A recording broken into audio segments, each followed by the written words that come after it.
So what are these people that be like, oh yeah, you can make 500K? Is that possible?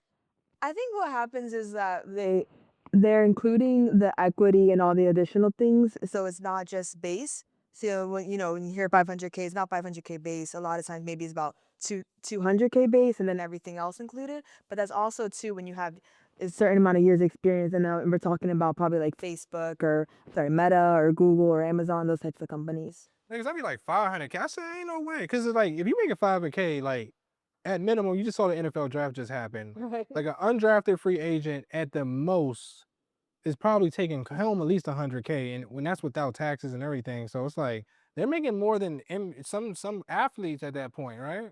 Yeah, I Get mean, that. there's a lot of money though. You can definitely make a lot of money as a software engineer. It's a lot of work and a lot of long hours. I know there's people doing two jobs at one time, so the possibility is definitely there. But yeah, it's really up to you shaping your career. Welcome to another edition of the Tech Woke Podcast. I am your host, Chris, a cybersecurity specialist inside the GovTech space.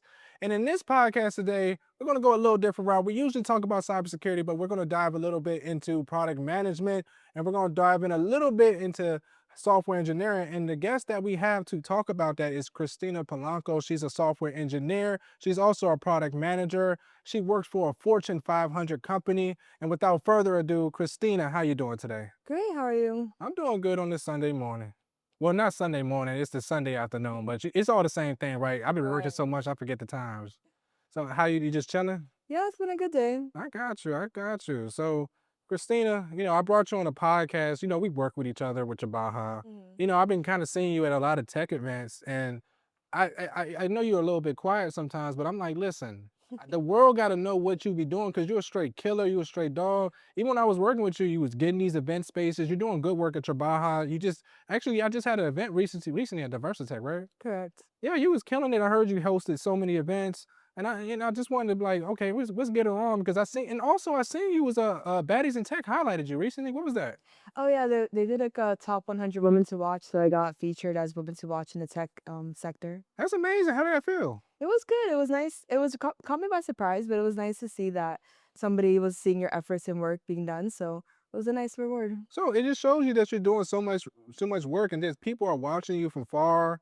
I mean, some people probably like watching, from a magnifying glass. But yeah, that's good. I'm really proud of everything you're doing. I just wanted to kind of dive into what product management is. I want to dive into what software engineering is because I thought about doing it. It's not for me, but it's for somebody else, and it's for somebody else, and for you to inspire another woman to get into it. That's why I brought you on.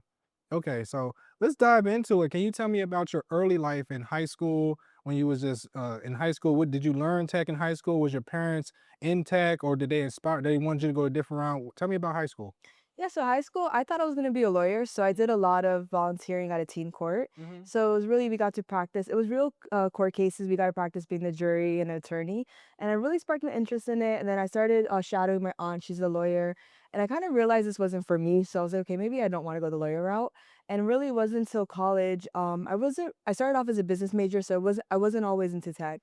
My father works in cybersecurity, so he was always trying to get me to do labs or just kind of sparked that interest in me. And I always knew, okay, what is tech? I didn't really know much about it, but I was okay, I'm kind of interested in this. So when I started off my major in when I went to college as a business major, after the first year, I was kind of just evaluating what am I going to do with this? What's the next steps? And I didn't feel like I really knew what I wanted to do with it. I took a minor in computer science because I knew I had an interest in tech, but I didn't know which path I wanted to go on. And as I started taking more classes in, I was like, okay, you know what, this could be a path for me. And then my sophomore year in college is when I switched to a computer science major and then a business minor. And then that's really what started my career in tech. Yeah, because when it comes to law, because when working with you, you're organized. You definitely fact check. If there's something wrong, you're gonna say it. You know what I'm saying? So I would think that yeah, you would have been a lawyer, and then so you seen that and you was very interested in the classes that you were taking. And you was probably like, oh yeah, this is, and did you see the money also in the field? I mean, yeah, I saw all the possibilities. I saw how much money you can make, and then I was generally interested in it. And then at first, it was intimidating. It seems, oh, like kind of like rocket science. You're looking at this code, like what's happening. But as you start taking classes, they start teaching you little by little, and you start gaining your confidence. Okay, wait, I can do this. And then you start seeing all the possibilities, and I was like, okay, you know what? I think there's a path for me here. No, no, I love that. And then probably coming inside these classes, there's probably like one other girl, and Right. the rest is guys. While y'all doing calculus and trigonometry, what are you doing? Calculus, trigon. What are you doing in there? What is the? Is there a point even knowing all that for computer I science? mean, the basis of computers, you have a lot of math in it. But yeah, you take a handful of math classes, so it's pretty heavily in the curriculum. Okay, so like, what other classes are you doing? Because I really don't know. Like, Yeah. are you taking like a lot of coding classes? And if you're taking coding classes, what are you doing and what languages are you learning? Yeah, so I specifically did a lot of C++ on undergrad and Java. A lot of classes were like object-oriented programming, data structures, and algorithms. So really learning the basics of how does a computer work, what happens on the backend system, how do you store all this information. And the thing about computer science, what I liked about it is a very general umbrella. So you take a little bit of everything, and then from there you can kind of see which route you want to go in, and it's a good step forward for you can even do cybersecurity afterwards if you want to go that route Hmm. or a lot, the most common one is software engineering after Hmm. computer science. So you really do get a good basis of the fundamentals of how does computer work, programming, and a little bit of everything. Yeah, were you doing what are those things you do? Hackathons? Were you doing hackathons? I didn't do too many, but there's definitely were opportunities for that. Okay, and then also were you just doing your own projects? I know you did you have MySpace or you had you like build a, make your Yeah. website look good? I think I joined MySpace wave a little bit late. But yeah, I did some side projects undergrad. Mostly just my computer, my core classes that I had to do. Mhm. But yeah, a couple of projects on the side as well. Yeah, now I know like probably guys you were talking to at the time, they was like, "Oh yeah, you're majoring in computer science." And then did guys ever get intimidated when you probably know more about the computer than, I mean, or tech? there's definitely always that first kind of look like, "Oh, you're in tech," or like, "How'd you get into tech?" You're kind of those side comments and looks and like, "Oh, you don't look like you study computer science." And it's like, "Okay, what's that supposed to mean?" The outdated stereotypes. Like then you stare no like why are you stereotyping me? Yeah? Right. You don't look like you know how you know how to do. Like you'd be like, oh yeah, you look. I'm a construction worker. Your hands ain't dirty. So what you talking about? You know what I'm saying? But so did you do also internships while you were in school? Yeah, so my undergrad program, I had to do an internship in order to graduate. Hmm. And then we had a program that with DC, that's kind of how I ended up here. So my school, it was just like a by semester, you do a fall, spring, and summer. And with that, you're still studying. I took my classes online and I was living in DC at the time doing my internship with the government. Okay. And then I ended up extending the internship for a couple semesters and then I got the full-time job afterwards. Okay. So internships are a good thing to do, Of and then course. it helps with your network also. Did you Yeah. also build a strong network while you was in college? Yeah, definitely. I was always involved with multiple different programs, like just the internship or just outside organizations as well, like there's different computer science organizations, just to meet people and you study together and build together. So definitely internships have that real world experience. When you're undergrad, you learn a lot of the theory, but then it's really the projects and getting that real experience is what's gonna help you get your foot in the door in the industry. Nah, I love that because my little brother, he went to Howard University. Mm. He got his computer science degree, and during that time, he kept telling me, "Chris, you don't need to really go to school. It's all this money." I said, "Bro, like I'd rather have it than don't have it, bro." Right. Because like even now, like I always hear like they got all these different platforms to build websites and software. Have you heard of Bubble, by the way? No? Like no code platforms to Okay, yeah, code. yeah. So people think that they can just just get into it, but it's good to always have a even if it's a boot camp or Mhm. things like that, right? I mean, at the end of the day, you really could learn a lot of it on your own. What school does for you, and you get a lot of life lessons that you won't have otherwise. I mean, you could have otherwise, but it's an environment where you're surrounded by people who are also studying the same thing as you. You get great network and just life experience as well. And also, it helps you weed through applications. When you have a computer science background or you actually studied it, like, have a degree, it just helps you weed through the applications faster. But it is possible to be successful without a school degree. It just makes it a bit harder. Yeah, I agree. Cause like even with me, like I'm in cyber. Mhm. I have my master's in cyber. I have a bachelor's in criminal justice, by the way. And I always tell people just get it because like even with me, like there's people that is making good money Mhm. without it, but the thing they can't get promoted Right. because they Or it don't. just makes it a little bit challenging. Like you can get promoted, but just if there's two people and one has the degree, typically they're gonna go for the other person. So it just, just a way to stand out a little bit. Especially with Trump, it's competitive. Right. You know what I'm saying? So you got your internship. Like, how did you even find that internship? Like, how did you go on Indeed? Where do you go find the internship? Like I said, it was linked through my school. So Oh, my school had a program I applied through there. It was a little bit of rigorous application for it. I had to do several projects and the interview process for it. But once I got accepted through my school program, then I was able to start here. yeah. And I also forgot. Yeah, I gotta highlight. You're an athlete. You was an athlete too. I keep telling you, I go on YouTube. I'm like, every time you remind her, Christina can ball. You know what I'm saying? Ball or shot caller. You know what I'm saying? But You did your research. yeah, so you gotta balance both. Do you understand everything you're doing amazing? You major in computer science, which is an extremely hard degree. You got an internship to help you get a job. Then you was also balancing being a student athlete. So you gotta give yourself a pat on the back for that. Thank you. Thank you. Yeah. So you get your internship and you're working in the DoD space, right? Mm. So you got your clearance. I know you going through the clearance process is intimidating. You got people coming up to you, calling your phone from weird numbers. Like, how was that process for you? I wasn't really familiar with the government before I did my internship, so I didn't realize how long the process was. When I finally got accepted to the program, it took me about 4 months to finally actually start my program. And I thought, okay, maybe I'm not gonna get accepted. It's not gonna work out. But I didn't realize how long that background process is. And it's very intensive. They interview everyone in your family. They're calling people. They're looking at my passport stamps. Why do I travel out the country so much? And mind you, my very first security clearance was the most basic public trust. And then later on, when I got the secret clearance, that one was an even more intense process. So it's a long process, but once you do have it, it does open doors for you. You gotta feel like a questionnaire. It was an SF-86, right? Yeah. You gotta do that. It's a long form. And then your parents keep asking you, who's these shadowy people at your door? You Right. know what I'm saying? I So went to my parents' house, like a different state, and it was just very intense. yeah, I can only imagine.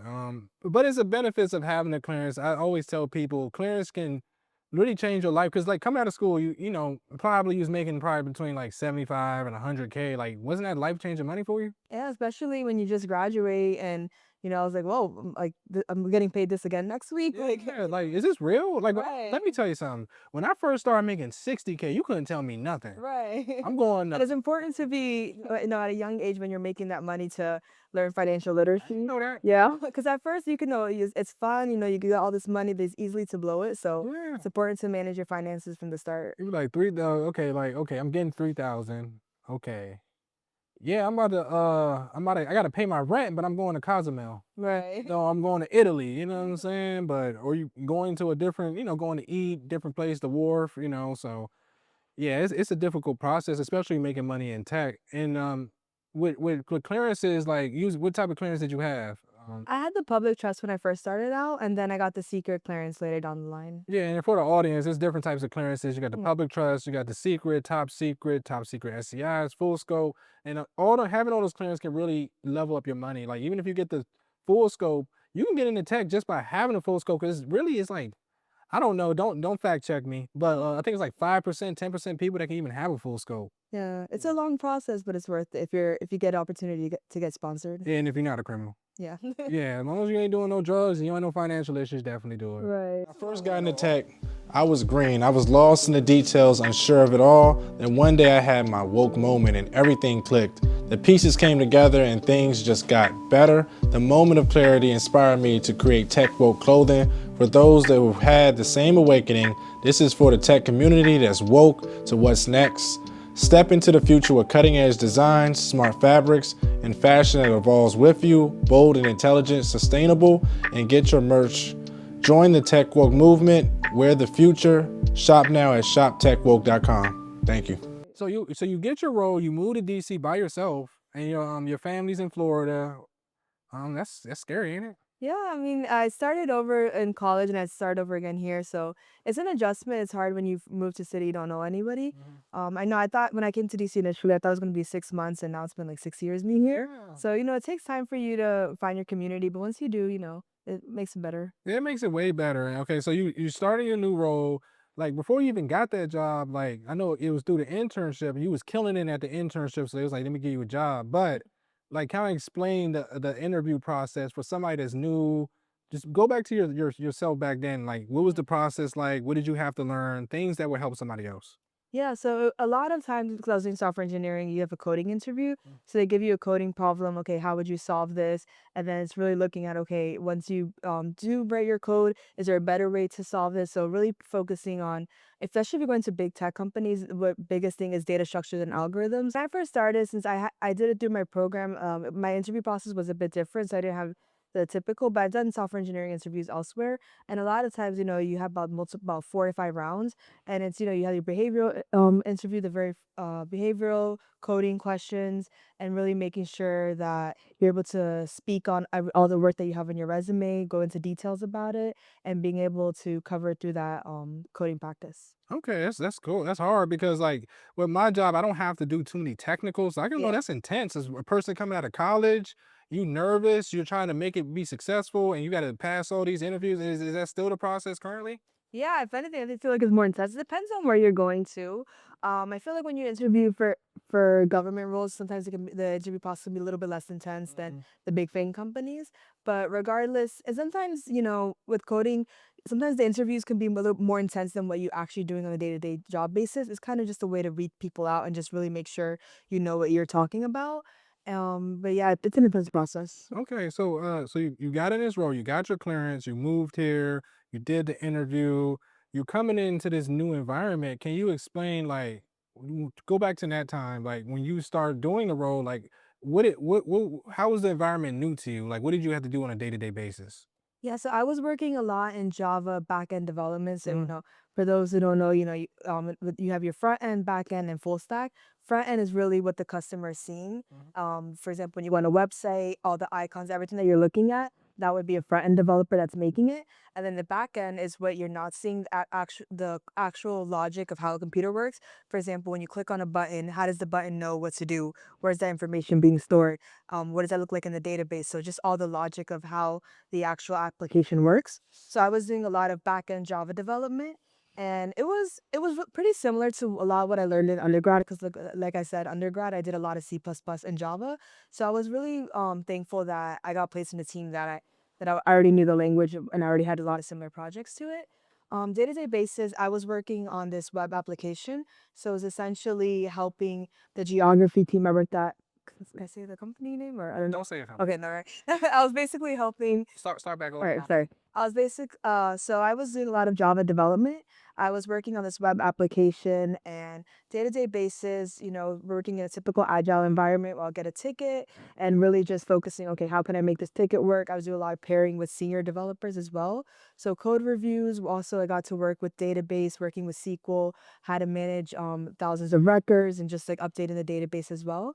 So really I worked a lot with my senior developers, just pairing with them, learning a lot from them, and I got to rotate on different projects, so it was a really good experience. And it sounds like and code reviews is basically like you review other people's code. Right. Or you have your code reviewed, basically before getting merged into production, just, looking at what did you do, if there's a better way to do it, just going back and forth on it. Okay, that's interesting. Okay, so kind of tell me, like, for a software engineer, like, what is the career progression on that? On that, 'cause throughout your career, I know you done many roles, but kind of like, what is the career progression in that?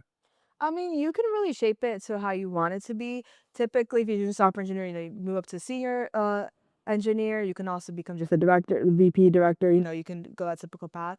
But also, software engineering can open doors for you. There's so many different roles within tech that you don't have to tie yourself just to software engineering. So really, it's up to you. You can just move up as an engineer, or you can try out different paths within tech as well. Okay, what like what's kind of like like? Okay, so I hear that like you can do all those different roles. That's amazing. Can you tell me like some of the difficulties that you have with this type of career, like throughout the software engineer roles that you had? Like difficulties I face personally. Yeah, yeah, personally. I mean, it can be long hours, you're looking at a bug, trying to, debugging your code, trying to see where the error is, and it can be frustrating. Constantly learning new technologies. Technologies is constantly changing, so making sure that you're staying up to date with the latest tech stack and just it can be just challenging in general. Just trying to is a lot to learn, so it can be overwhelming at times. So you facing those types of problems. And how do you stay up to date as a software engineer? Are you watching the podcast, YouTube? Like who or do you have mentors? Yeah, a little bit of everything, having mentors. I watched a lot of YouTube tutorials, so whenever there was something that I didn't know or like, oh, how do I figure this out? So really just looking at YouTube tutorials, reading online, doing my own research. A lot of the thing with software engineering, you can learn on your own a lot of the materials. So it kind of goes back to the school. Like school is beneficial, but as software engineering and just in tech in general, you're constantly learning, you're constantly being a student and trying to up your game. Okay, that's good. Okay, and then also it can mentally damage you as being a software engineer, right? Like you're just in a room. Sometimes with extroverts, you can go crazy. Like, Right. how do you deal with some of the mental issues with being a software engineer? I mean, it's not for everyone for sure. It's long hours by yourself, especially if you're working remote or just, by yourself looking at a screen. So it can be very isolating when I was working as an engineer, even now just in tech, I always try to just have a balanced lifestyle, make sure you're don't overcommit yourself, have set boundaries, okay, after a certain amount get your hours in at work, but also make sure you do things outside of the screen. So just making sure being very intentional about living a balanced life because it can be very demanding and long hours just staring at a screen looking at your code. I got you. Like, what are your hobbies? Like, what did you do to get out?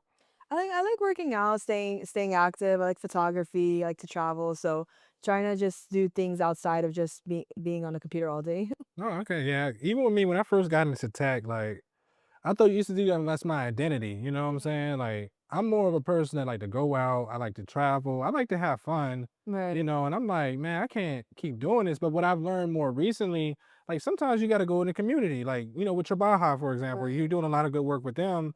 Like I'll go out with them, go to an event with their, lock in with a lot of people, and then sometimes you make friends through it. And then it's Exactly. good because you can talk to people that have the same issues you're having. Like I can't just talk to a person that's I say let me just say an example, like a chef. Like he's gonna be like, okay, what is the algorithm? What is this? He be like, man, well, I'll waste my time talking to this person. And have you had that issue talking to other like regular people about what you do?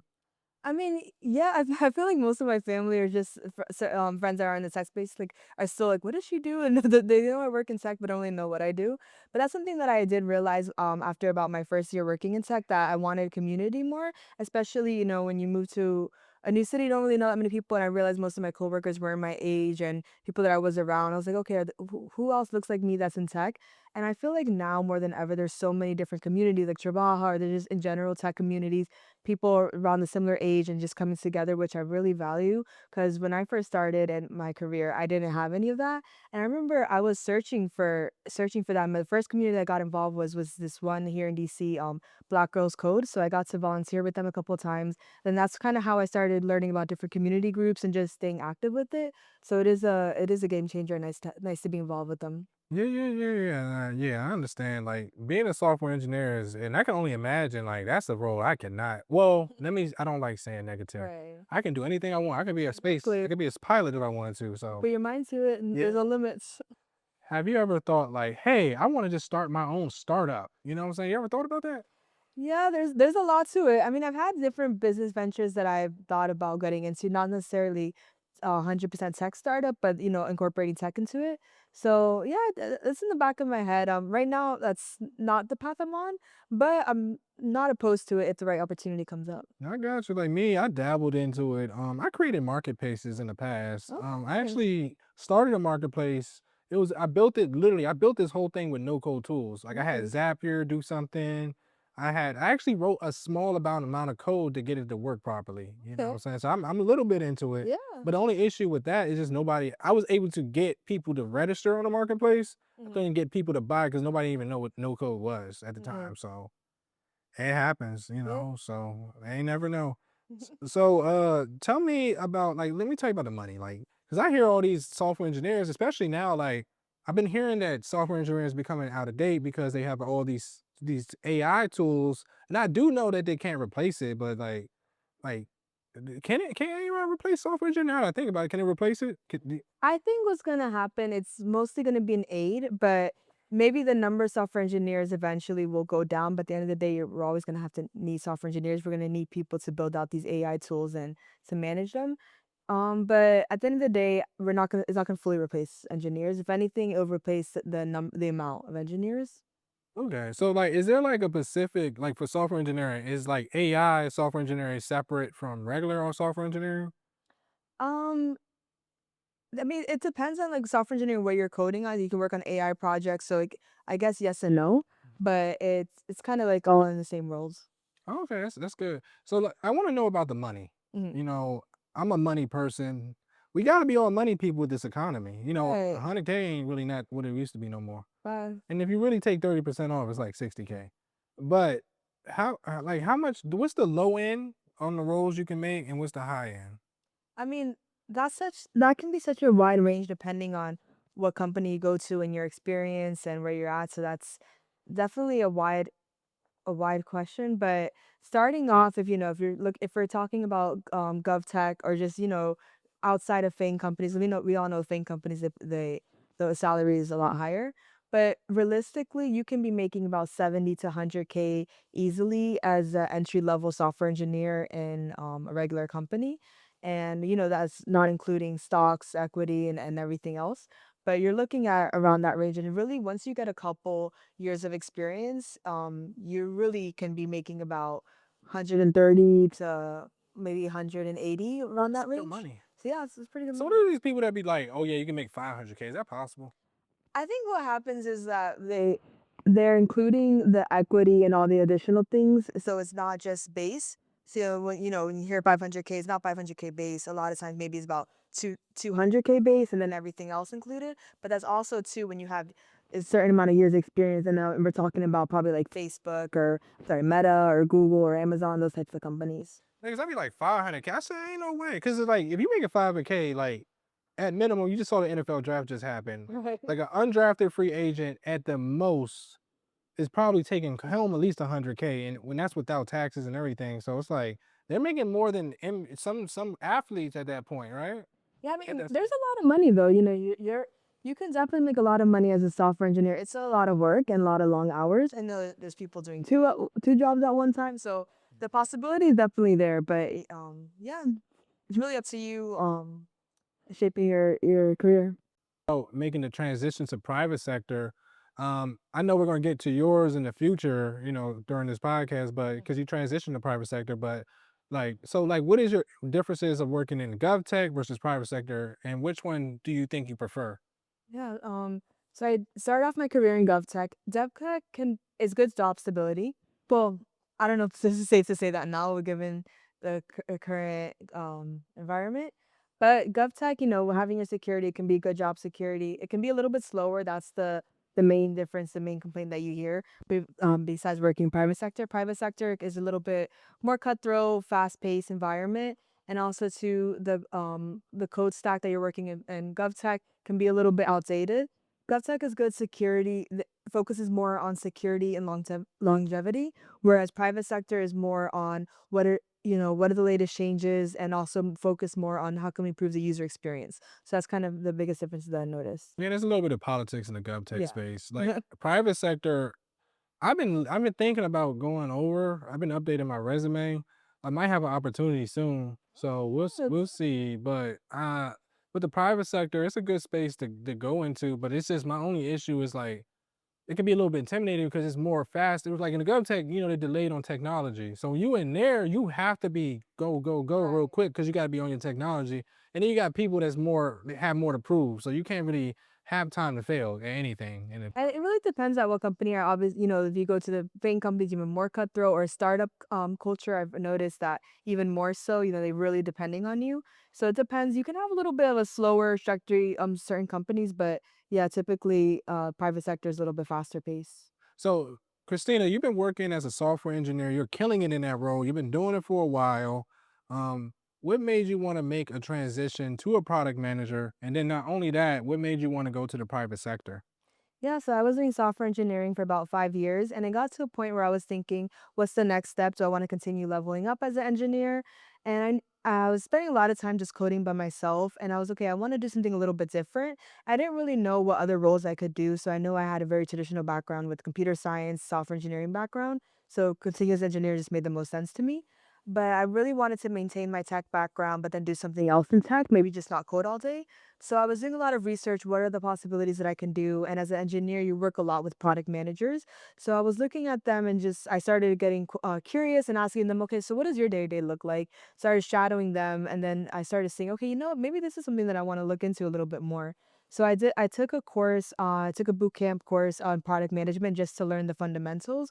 And as I got a little bit more familiar with that, I was like, okay, yeah, this is what I want to get into. So I spent a lot of time just restructuring my resume to show my technical work, but showing tailoring it to show the cross transferable skills for a product manager. And then when I was looking for new roles, I noticed in government there's not a lot of product manager roles. There's a lot of product owner roles. You know, you have your scrum masters, but there wasn't product management per se. So then that's when I realized, okay, I'm gonna have to go to the private sector. And typically when you want to change roles, it's easier to change within your industry already or within your company. So it was a little bit of a challenge changing roles and also changing industries at the same time. But it was a rewarding process. I would say if you are changing roles, sometimes it's easier to go to a smaller company. So I started off at a smaller company, got my experience, and then I was able to move up to a bigger company after that. I agree because once you're in that bigger company, it's more cutthroat Yeah. and things like that. Can you explain how faith helped you in your journey and making the transition to a product manager? Because a lot of people that to change roles, that's a hard thing to do. Like with me, I want to be digital forensics. Mhm. I know if I change my role, I can drop my money. Mhm. If I want to get into CMMC, it might have to drop money. How did faith work with through you? I'm sorry. How did faith help you with your transition to product manager? Yeah, I would say just faith in general, just in all aspects of my life is always okay. If this is meant to be, it'll work out. And, God is going to open opportunities for you if it's meant for you. And, just kind of just always have in the back of my mind that I'm going to find a way through it. And that's kind of just kept me grounded through the transition. And then, did your how did your friends feel when they heard you was transitioning over? It was like, girl, you messing up a good opportunity. Did you get any of that, or No, I got a lot of curiosity, like, "Oh, why are you making the transition?" Or, I got a lot of positive reviews, like, "Oh, how'd you do it? Can you help me?" And I've helped a lot of people look at their skills, okay, see what else they can do, and then how can they make that jump as well. okay? So you're transitioning to the product manager.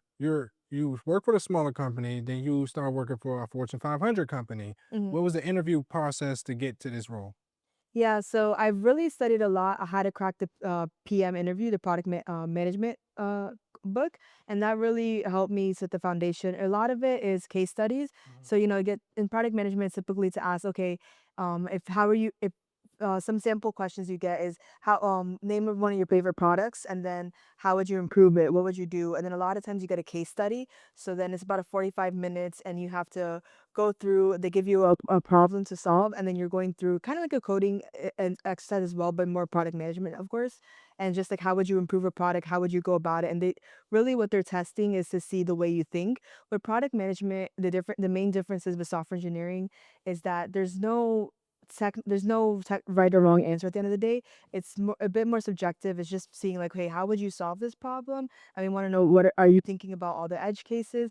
Whereas software engineering, you have a concrete answer and you're looking, did you actually solve the problem? Where product management, it can be more subjective. Oh, okay, okay, I understand what you're saying.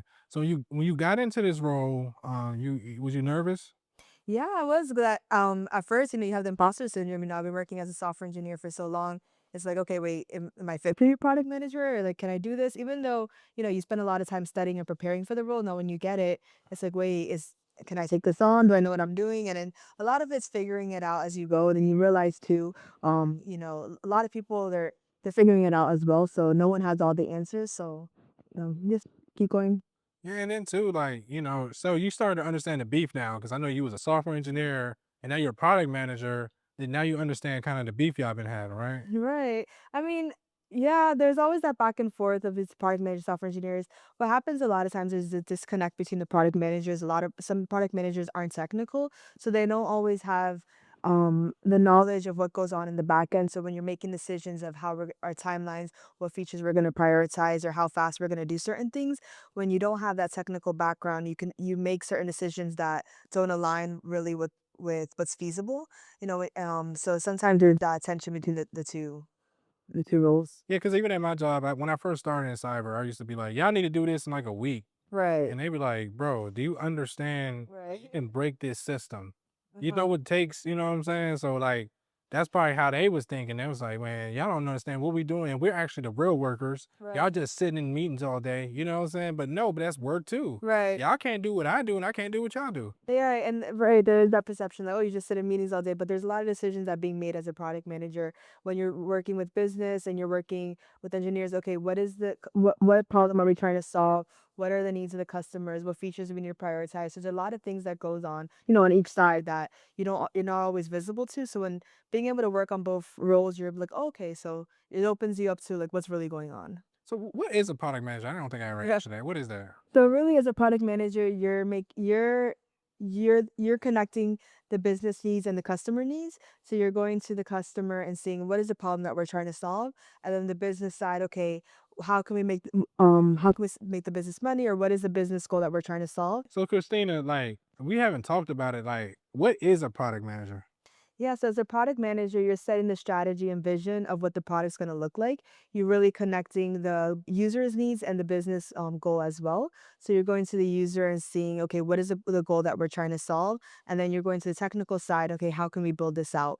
You're seeing what features do we need to prioritize? You're looking at the roadmap and seeing, okay, what's the timeline of getting out this product out? How can we make this better? And really overall, you're setting the vision and strategy of what the product should be.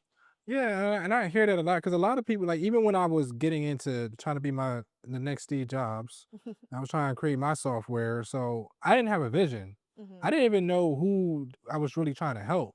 So I Right. think that's really what messed things up because what's it called? Product market fit. Right. So I didn't know what that was. And then a lot of companies don't know what that is. Some companies go bankrupt. Like these bigger companies like Canva, all them, once they find it, they blow up. And that's how you really blow up. But Right. so that's what I needed. Can you kind of, I know we kind of talked about it. Can you kind of give me a scenario on how you would kind of break down the process of creating a software? Because I know that's a lot of people struggle with. I mean, it don't have to be too long, but From the point of view of a product manager? yeah, yeah, Yeah. yeah. So really, if I'm creating software from scratch, you Yeah, say so we're gonna do a scenario. I'm gonna help you okay. with it.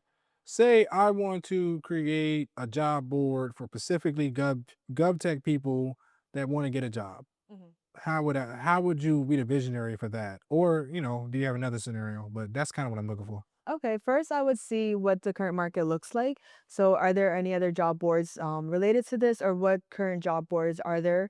And seeing what features do they currently have, kind of just doing a analysis on them. Okay, what are the strengths, what are the weaknesses, who are the competitors, just kind of just doing a market fit in general, and then really looking into our users. So if you're doing a job board for GovTech, see, okay, the users are trying to apply to jobs and really understand what's the need, the problem that they're trying to solve, and really hone in on that, interview the users or just do research around there just to have a North Star metric. Okay, this is the overall goal that we're trying to solve. And then usually, when you're starting a very new product, you want to first start off with your MVP. What are the most essential critical features that we need in order to solve this problem? That just to we can test this idea. And then, you want to just create a simple MVP, figure out what features do we need to add, and then prioritize that. Which ones are we going to build first? Which ones are we going to build later on? How are we going to iterate on top of it? The most important part when you're starting a brand new product is just how can we build this out fast and then test our idea and then iterate on top of that. And then once as we continually getting feedback, okay, we need to prioritize this feature, then just to measure success. And then from that, figuring out, okay, what other features are we going to build? And then really once figuring out the problem and then breaking down the task into small tasks, that's what the engineer comes in. Okay, you know what, we're going to need XYZ, we're going to need a login process, we're going to need that, and just making sure to have a very clear map where the engineer can just come in and figure out how to build it, where the problem and everything else is laid out by the product manager. Oh, so you're basically the brain. So that's what you're doing. So any software engineers that are watching, this is what a product manager actually does. And thank you for the free consultation. No problem. Yeah, yeah. So that was a good roadmap or whatever, especially with the MVP. A lot of people don't talk about that. Right. Most of these companies are minimum viable product. It can just be a landing page just to put an email on. Right. So a lot of things what I do is break things out by quarters, and we have our quarterly goals. What are we going to do in quarter one, quarter two, quarter three, so throughout. And then how are we measuring success through that, and just writing out our objectives, our OKRs, and figuring out how are we going to break down this large piece of software, because there's so much that goes into building out a piece of software. So basically, it's just like, how do we break this down? How do we make this small actionable items that way an engineer can just come and figure out the how do we build this? Okay, okay, I got you.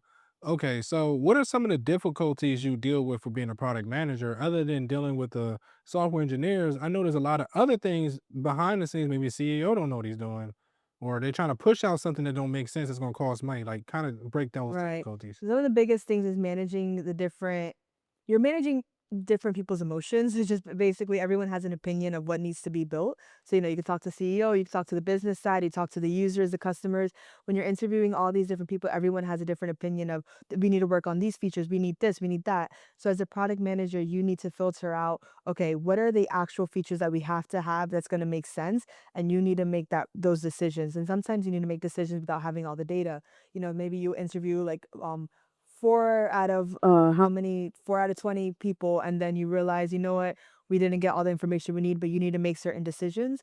And then you're also just managing different priorities as well when you're working with the big team. For example, on a daily basis, I'm getting asked by different teams, hey, can you do this? Can your team do this? So you're getting asked to do all these different priorities, and you need to filter out, no, this is what we need to focus on. This is what we're going to need to do. So you're just managing all the different expectations, and you need to be able to set that vision and the plan that the team has to do. Okay. So also with product management, how much money can you make as a product manager? Like, is it good money? Yeah, it's like I said, the window is very big. It depends what company you're at, but you're looking at just as high, even higher as the software engineering roles. Like it's very broad to be honest, but there's a lot of good money in it. Okay, yeah, but how much money? Like what's the low end, high end? It It really don't just say a yeah. number. Just give me a number. Okay. It don't have to be just in the range. You don't give me a range. Okay. Because it really does depend. I mean, you're looking at maybe like about starting out a hundred to 140, maybe very low end, but you can easily be making about 130 to 220 around it. It's such a broad window, but it really depends on your years of experience and just what companies you're applying to.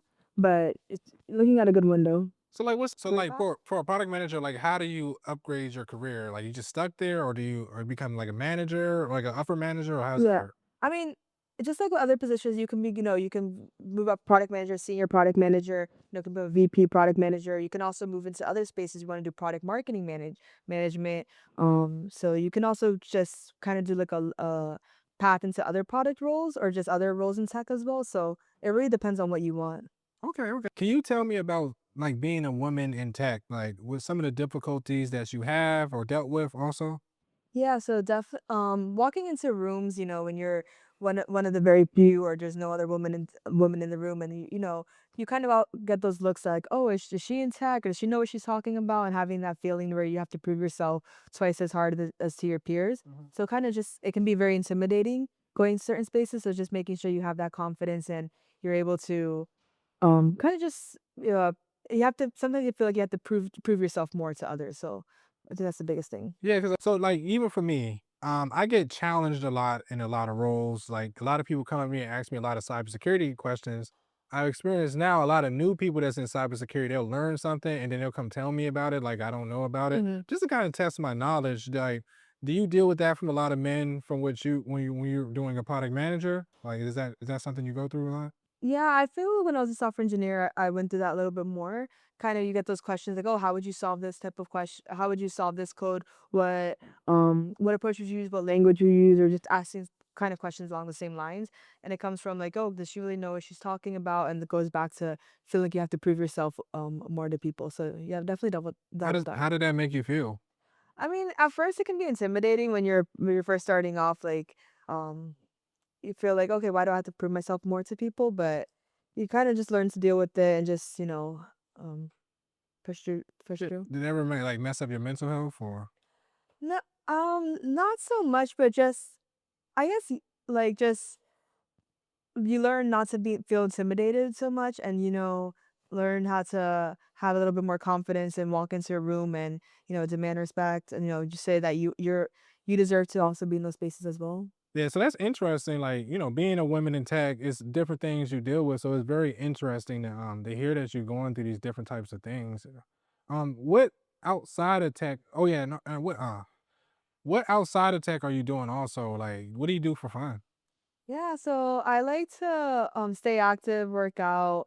I like to travel, I like photography as well. So always try to have a balance with different activities that's not just tech that we stay sane, have a balanced life. Now I understand. And then also too, I see you been contributing more and more inside the tech community. You're actually becoming a leader in the space. Again, when we talked about it, you're being invited to events, you're hosting events. I know we might potentially host an event in the future. So like tell me why is your why in doing that? Yeah, so as when I started off, I didn't have that community of other people in tech as well, and I was searching for a long time, and then when I came across all these different communities, I was like, oh, this is really what I wish I had this when I started off in the tech industry, and just also being able to just be around like-minded people who are also around the same space, you can grow and learn so much, and I just always had that drive to want to do more. So when I came across these different communities, I was really interested in getting involved. How can I also put on this to help other people who are in similar shoes. So just creating that community space. And both being minorities, I know you help out in a lot of those Right. communities. For me, when I help out, like doing a podcast and getting the word out, it makes me feel great that if you can only help one person, like, does Right. that how you make you feel also? Yeah, and there's so many people just I know personally that just come to me and ask for, oh, can you help me with my resume? Can you help me with getting into a career? And really, it could be life changing money for some people when you don't come from a certain background. This money, the tech career can really change your life, have a positive impact on you. So if I'm able to do that for someone else, it really is a great win. Yeah, it's great and it's a fulfilling, and then also too, yeah. So like also it helps build your personal brand, and we both know like with AI and personal branding, that's the true way to help get careers. Like keep getting jobs because even with me, the jobs I'm getting now is mainly off of personal branding. So talk to me about that. Like, That's something that's pretty new for me. I mm, For a long time before I got involved with hosting events and really with outside organizations, I was kind of just doing a lot of heads down work, and I always kind of had that mentality that, oh, my work will speak for itself and I don't have to do too much. And then really, I started learning more about the importance of having your own personal brand of, make sure you're putting your work out there, being visible. One thing in corporate is you can be doing the best work, but if nobody knows what you're doing, yep. what's the value in that as well? So having that balance. So really, it wasn't so about the past year or so that I've been trying to post more and just building out my personal brand and been getting opportunities from it. So I'm excited to see how that continues to go. Yeah, because even with me, like, I've been posting on LinkedIn lately, so I grew like 6,000 followers. At first, I only had like, and I think I did it within like 2 3 months, and I had like 1,000. I wasn't even trying when I first started, and I'm like, dang, this is amazing. And then too on LinkedIn, it's like 20 30 people reaching out to you every day. Are you experiencing that now, like growing on LinkedIn? Because I see you on growing on LinkedIn. I see a lot of the content. Your content is beautiful, like the editing and how you put it together on Instagram. Like, have you been having a lot of people reaching out to you, being inspired about what you do? Yeah, and I didn't even realize it, especially starting off at LinkedIn. Like, I didn't really know what I was doing. I just started posting different events that I was going to, or just different things I've been learning. And then I had a lot of people coming up to me and talking to me about it. I'm like, oh, you saw that? Hmm. And it felt very awkward at first, posting more. And then when I realized that, people were telling me like, oh, actually, I learned something from it, or you inspired me to do something. I realized the value with it. So then definitely keeps me going and figuring out, okay, you know what? There's a lot of opportunities that can come from that. And then I noticed even with you, like you got some pretty powerful people that follow you in the tech community. And I know at one point you looked up to them and probably still look up to them.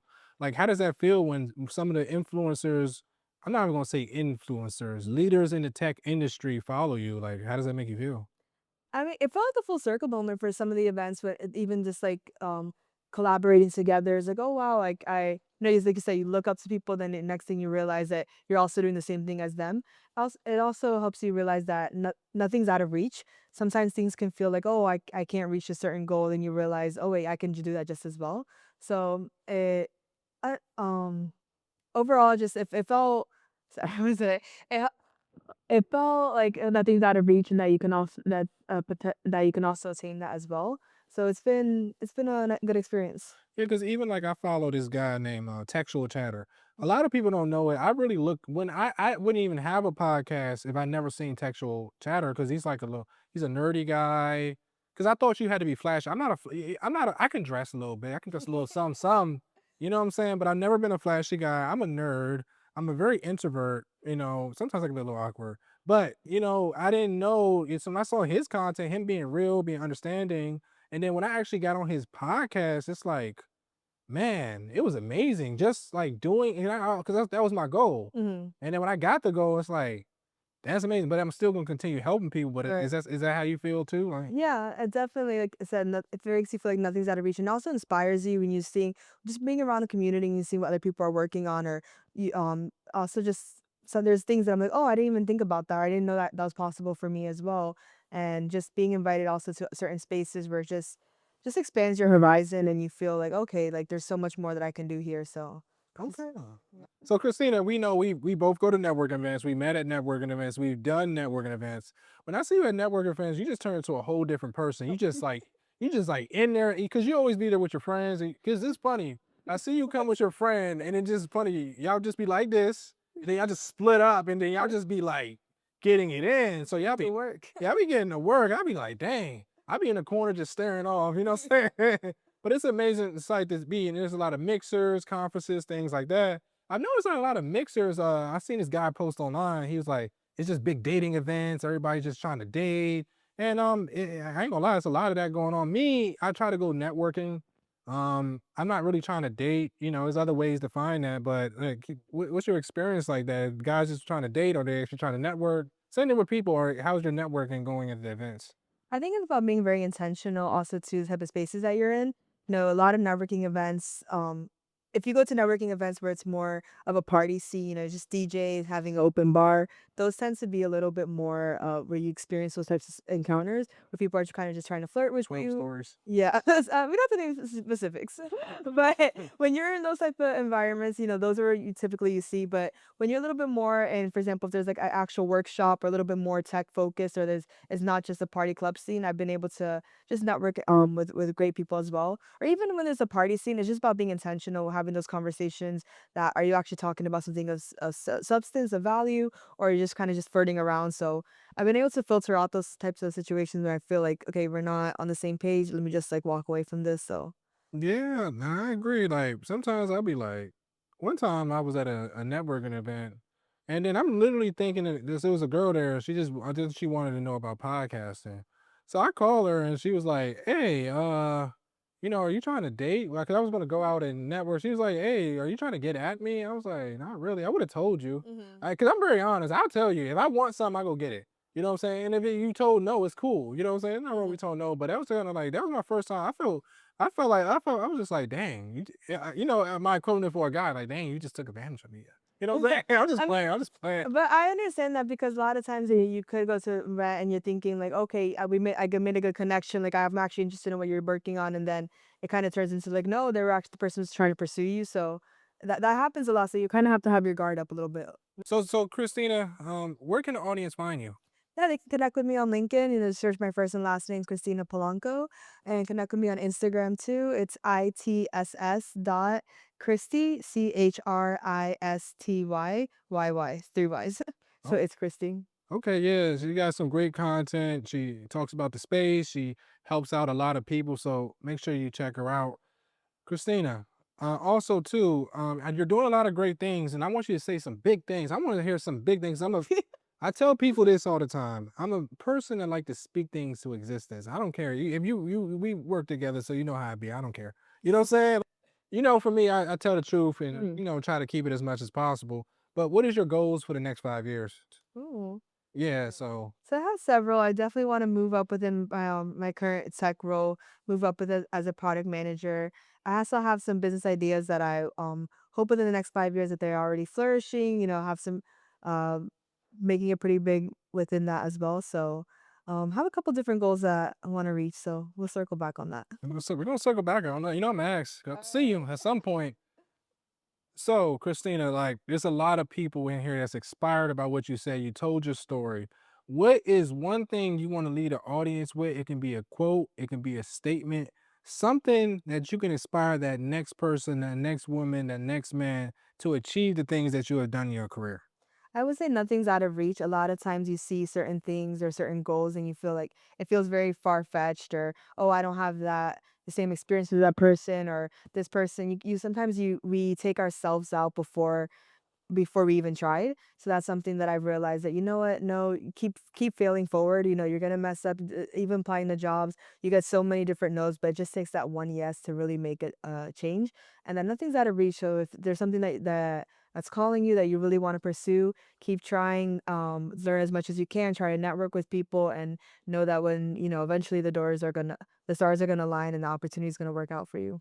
Yeah, I resonated with that again. I've been told no so many times. Yeah. Even like doing events, like to get a space, sometimes you get a free space, sometimes you don't. And Right. you just gotta be willing to hear no. A lot of people don't want to hear no. Everybody like, oh, I can just go through with no problems. Like it's not gonna happen. I've seen people meaning they want to just like create a business, but they want to, go the easy route by just getting with people. But they don't understand if you go that route, you're gonna get burned a lot. You know what I'm Right. saying? Because people that's in the level in business, they already know the game. They already know who to use. Again, it's the trenches up there. So Right. so I love what you said. Like you just got to keep doing what you got to do to get in your career or get in what you want to do. Period. So I love what you said. Thank you. So Christina, thank you for coming on the podcast. I really appreciate you spending an hour of your time on here, and I really appreciate that. Thank you. It was my first time doing a podcast, so I really appreciate you having me, and looking forward to seeing what comes from it. Yeah, you did really good job. So, just continue to build your brand, going on podcasts and spreading the message to inspire the people, the next generation. Thank you. Mhm. So remember, everybody, if you're watching on YouTube, remember to like the video, subscribe to the channel, comment down below. If you really enjoyed the video, matter of fact, share the video to somebody else. Also, check out all the podcasting platforms. I'm on there. Make sure you download the podcast. Also, make sure you give a review. Those reviews help me out with getting sponsorships and growing the channel. Also, go on techwokepodcast.com. Buy a hoodie. Get that tech woke merch. I'm a little stylish, trying to put that little style for you to watch. You got to have a little style in tech. So make sure you check that out. It helps the channel. Subscribe to the newsletter. And then also, please, in the future, I'm going to start RMF Academy. So make sure you check that out. If you like the podcast, make sure you keep checking it out. Remember, everybody, get 1% better every single day. Peace out. I'll see you on the next one. Peace.